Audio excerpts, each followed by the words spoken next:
Bismillahirrahmanirrahim. Assalamualaikum warahmatullahi wabarakatuh. Anak-anakku sekalian, semoga hari ini kalian tetap diberikan kesehatan oleh Allah Subhanahu wa taala ya. Kenapa? Karena kesehatan itu adalah nikmat yang begitu luar biasa. Nikmat yang sangat besar. Ya, semoga meskipun dalam kondisi yang seperti ini, dalam kondisi musimnya corona seperti ini, kita tetap diberikan kesehatan oleh Allah Subhanahu wa taala. Ya. Tapi jangan pula kita kemudian menyalahkan Allah karena corona ini. Karena ini adalah kehendak Allah, karena ini adalah makhluknya Allah, maka kita tetap harus bersyukur. Kenapa bersyukur? Karena di balik musibah atau wabah corona ini ternyata ada hikmah yang terkandung di dalamnya. Apa saja hikmahnya? Nah, hikmahnya yang dulu biasanya hidupnya kurang memperhatikan kesehatannya, kita sekarang jadi lebih mementingkan, lebih mengutamakan kesehatan kita. Ya, contohnya dulu kita sering abai. Kalau mau makan mungkin tidak mencuci tangan terlebih dahulu. Sekarang kita mau apa-apa, selesai apa-apa kita harus cuci tangan, menggunakan sabun, menggunakan hand sanitizer dan sebagainya. Sebelumnya kita abai, pergi kemana-mana, naik motor, naik sepeda, tidak pernah menggunakan masker. Sekarang dengan adanya kondisi seperti ini, kita menggunakan masker. Hikmahnya kita jadi tidak terkena polusi yang berlebihan. Kemudian yang dulunya kita tidak merasa khawatir akan kesehatan kita, sekarang merasa khawatir. Jadi kita harus menjaga kesehatan kita dengan rajin berolahraga, sebelumnya tidak. Ya, kemudian sebelumnya kita makan apa saja, sekarang kita mulai berhati-hati dalam memakan makanan atau meminum minuman sesuatu. Selain itu juga seharusnya kondisi seperti ini menjadikan diri kita lebih mendekatkan diri kepada Allah Subhanahu wa taala. Karena kita sadari kita mulai khawatir nih. Ya, jangan-jangan kita nanti terkena, maka kita perlu berserah diri kepada Allah Subhanahu wa taala setelah kita berupaya dan berusaha. Baik anak-anak sekalian, melanjutkan materi yang sebelumnya ya terkait dengan iman kepada kitab-kitab Allah. Pada pertemuan sebelumnya saya rasa anak-anakku sekalian sudah dapat memahaminya dengan baik. Karena itu kita lanjut ke materi selanjutnya, yakni materi tentang iman kepada kitab-kitab Allah bagian yang kedua. Nah, anak-anakku sekalian, pesan saya tetap tidak boleh kita itu berhenti untuk belajar. Karena pembelajaran itu mampu melahirkan orang-orang yang optimis. Sebab rasa optimisme itu lebih berharga daripada segudang bakat yang terpendam. Nah, oleh karena itu, kita sebagai seorang pelajar harus tetap belajar. Karena orang yang belajar itu akan lebih siap dan lebih optimis dalam menghadapi sesuatu. Percuma orang yang punya bakat yang banyak, tapi karena tidak optimis atau pesimis, maka bakatnya itu akan hilang. Kalaupun tidak hilang itu bakatnya jadi kurang bermanfaat. Ya anak-anak sekalian, mari kita lanjutkan materi selanjutnya. Masih terkait dengan iman kepada kitab-kitab Allah bagian yang kedua. Nah, sebelumnya kita sudah mempelajari arti iman kepada kitab, kemudian arti kitab itu sendiri. Nah, kita lanjutkan. Nah, kompetensi dasarnya masih seperti yang kemarin, ya. Mungkin saya perlu bacakan sedikit, yakni siswa dapat memahami makna beriman kepada kitab-kitab Allah. Kemudian selanjutnya kompetensi dasar bagian keterampilan, yakni siswa dapat menyajikan dalil nakli tentang beriman kepada kitab-kitab Allah Subhanahu wa taala. Pengertian iman kepada kitab Allah sebelumnya sudah kita sampaikan, ya, sudah kita pelajari bersama, tapi kita perlu ulas sedikit lagi, ya. Siapa tahu ada yang mungkin kelupaan atau mungkin kemarin belum begitu memahaminya.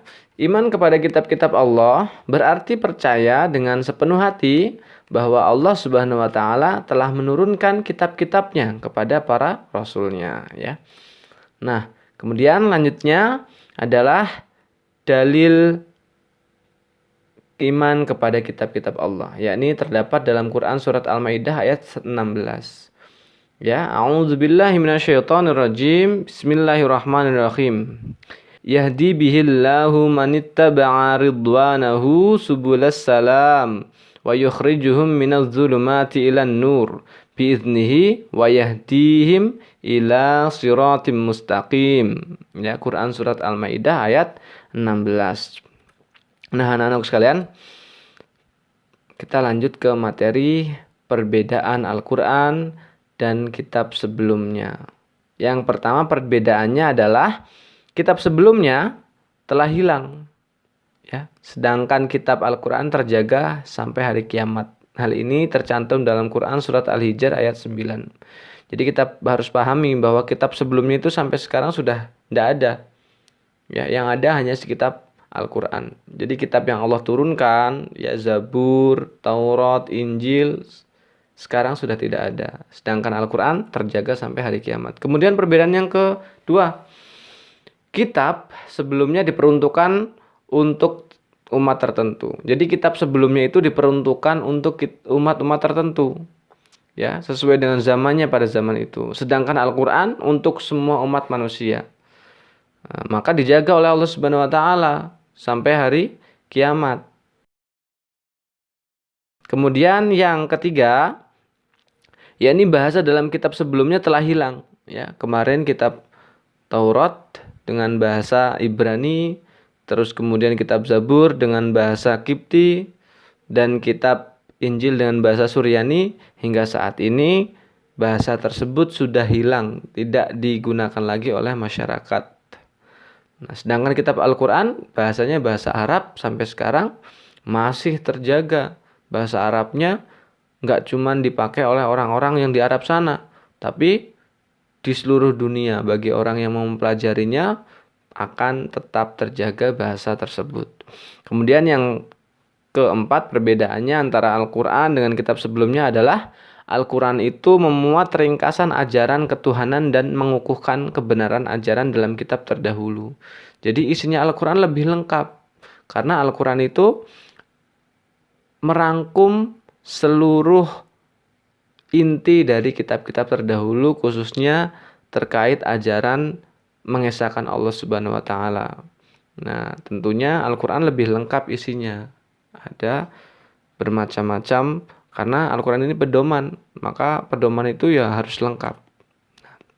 Kemudian kita lanjut, Al-Quran sebagai kitab suci umat Islam. Nah, perlu kita ketahui anak-anakku sekalian, bahwasannya Al-Quran itu tidak diturunkan langsung satu mushaf, ya, dari juz 1 sampai juz 30 seperti yang kita lihat sampai saat ini. Tidak.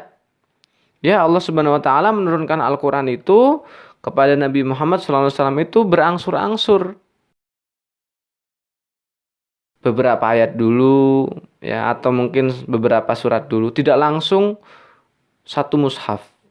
Para ilmuwan muslim bahwasannya Al-Quran diturunkan berangsur-angsur selama 22 tahun, 2 bulan, 22 hari.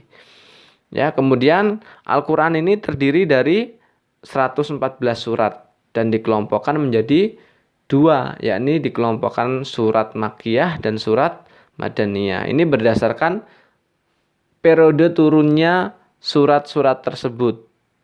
Ya, sebelum Rasulullah SAW itu hijrah ke Madinah, maka disebut surat-surat tersebut yang turun sebelum Nabi Muhammad SAW itu pindah atau hijrah ke Madinah disebut surat Makkiyah. Sedangkan surat-surat yang turun setelah Nabi Muhammad SAW itu hijrah ke Madinah, maka disebutnya surat Madaniyah. Nah, kemudian sebagaimana yang telah kita pelajari tadi sebelumnya, bahwasanya perbedaan Al-Quran dengan kitab sebelumnya itu Al-Quran lebih lengkap isinya. Selain isi kandungannya itu memuat inti-inti dari kitab-kitab sebelumnya, tapi di dalam Al-Quran jauh lebih lengkap isi pedomannya. Apa saja? Ya, ini akidah, keyakinan untuk mengesahkan Allah Subhanahu wa taala. Kemudian berisi akhlak. Di dalam Al-Quran itu berisi panduan untuk bagaimana berakhlak kepada manusia, kepada Allah, kepada sesama makhluk Allah. Kemudian yang ketiga, berisi ibadah, tata cara ibadah. Meskipun tidak secara lengkap dijelaskan detail banget di dalam Al-Quran, tidak. Tapi inti pokoknya itu berada dalam Al-Quran. Ya, inti pokok ibadah. Perintah sholat, perintah haji, perintah zakat, dan sebagainya. Kemudian yang keempat adalah berisi muamalah. Artinya bagaimana kita untuk berinteraksi dengan manusia. Ya, bagaimana cara kita membagi zakat, bagaimana cara kita untuk membagi waris dan sebagainya, bagaimana cara kita berdagang, ada dalam Al-Quran. Kemudian yang terakhir adalah kitab suci Al-Quran itu berisi tarikh atau sejarah, ya, sejarah umat-umat terdahulu, sejarah para sahabat, sejarah ya para rasul. Jadi ada pada Al-Quran. Yang terakhir adalah ilmu pengetahuan ini, sains. Sains dalam Al-Quran ini ada, lengkap sudah di dalam Al-Quran. Maka banyak para ilmuwan yang awalnya ateis, tidak beragama, ketika mempelajari Al-Quran dan kemudian menemukan kecocokan antara dalil Al-Quran dengan fenomena alam, kebanyakan dari mereka itu menjadi mu'alaf, masuk ke dalam Islam. Subhanallah ya. Kemudian perbedaan antara kitab dengan suhuf. Yang pertama, kitab itu isinya lebih lengkap dibandingkan dengan suhuf. Kemudian kitab sudah dibukukan. Namanya kitab kemarin itu wahyu Allah Subhanahu wa taala yang telah dibukukan. Kemudian karena isinya lengkap, dibukukan, maka secara otomatis lebih awet. Berlakunya lebih lama. Sedangkan suhuf, tadi suhuf itu isinya kurang lengkap. Kenapa kurang lengkap? Karena berupa lembaran, maka terbatas. Ya, lembarannya terbatas. Karena lembaran terbatas, isinya kurang lengkap, maka masa berlakunya pun akan menjadi singkat. Nah, itu ya, anak-anakku sekalian. Selanjutnya yang terakhir adalah hikmah iman kepada kitab-kitab Allah. Nah, setelah kita beriman kepada kitab Allah itu, seharusnya dampak positif apa yang akan kita dapatkan. Yang pertama adalah kitab itu kita jadikan sebagai pedoman atau petunjuk bagi umat manusia untuk menentukan benar atau salah. Khususnya Al-Quran ya. Al-Quran kita jadikan sebagai pedoman untuk menentukan benar dan salah. Kemudian yang kedua, sebagai informasi sejarah umat terdahulu. Untuk apa kita mempelajari sejarah umat terdahulu? Ya tentunya untuk kita jadikan sebagai tauladan. Ya, apakah harus contoh atau tidak? Nah, umat-umat terdahulu kan sudah diceritakan oleh Allah Subhanahu wa taala dalam Al-Qur'an. Kemudian yang ketiga, sebagai sumber ilmu pengetahuan, sebagaimana saya jelaskan tadi ya, bahwasanya di dalam Al-Qur'an itu luar biasa isi pengetahuannya. Alam semesta ini dalam Al-Qur'an insya Allah sudah dijelaskan. Tinggal kita bagaimana cara menggalinya, menggali pengetahuan dalam Al-Qur'an. Kemudian yang keempat, meningkatkan toleransi kita terhadap sesama. Yang kelima, meningkatkan kesabaran karena janji Allah Subhanahu wa taala pasti ditepati. Dalam Al-Qur'an itu dijelaskan bahwasanya barang siapa orang yang beramal soleh, beriman kepada Allah, maka janjinya adalah surga. Maka sekalipun berat menjaga keimanan, menjaga ketakwaan kita, menjaga kesabaran kita, tapi ketika kita yakin dengan janji Allah, dengan dibalas surga oleh Allah Subhanahu wa taala, maka itu menjadikan kita lebih sabar lagi. Kemudian yang keenam, meningkatkan rasa syukur. Kenapa? Allah Subhanahu wa taala itu saking sayangnya sama umat manusia. Ya toh? Kenapa? Allah itu tidak mau membiarkan umat manusia itu tersesat. Maka Allah menurunkan kitab sebagai pedoman atau petunjuk.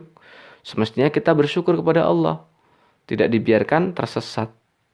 Kemudian yang ketujuh, dengan semua itu tadi harusnya meningkatkan ketakwaan dan keimanan kita dalam menjalankan perintah Allah dan menjauhi larangan Allah. Karena tadi kita sudah tahu mana yang benar, mana yang salah sesuai dengan kitab, sesuai dengan Al-Quran, maka semestinya kita menghindari apa yang Allah larang dan menjalankan apa yang Allah perintahkan. Nah, anak-anak sekalian, itu materi kita pada hari ini ya. Kemudian yang terakhir pesan saya adalah jangan sampai kita kemudian merasa takut yang berlebihan ya, merasa takut yang berlebihan karena corona ini. Saking takutnya sampai berlebihan sampai tidak mau ke masjid. Kemudian hal-hal lain yang positif malah tidak mau karena takut yang kepada corona. Jangan pula kita kemudian merasa saking beraninya kemudian lalai ya, menyepelekan corona ini. Mentang-mentang nyawa itu kan di tangan Allah. Kalau memang sudah takdirnya Allah cabut nyawanya ya sudah meninggal. Allah memerintahkan kita untuk berikhtiar. Kita diberikan Allah Subhanahu wa taala kesehatan untuk menjaga diri ya, untuk dijaga kesehatan tersebut. Karena wajib hukumnya bagi kita menjaga pemberian Allah termasuk menjaga kesehatan kita. Maka ikhtiar kita adalah dengan mematuhi protokol kesehatan sebagai bentuk kita menjaga pemberian Allah Subhanahu wa taala. Oke anak-anak, nah, alhamdulillahirabbil alamin.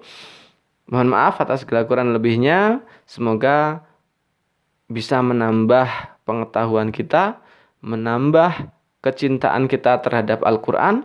Mari kita tutup dengan baca hamdalah bersama-sama. Alhamdulillahirabbil alamin. Subhanakallahumma wa bihamdika asyhadu an la ilaha illa anta astaghfiruka wa atubu ilaik. Wassalamualaikum warahmatullahi wabarakatuh.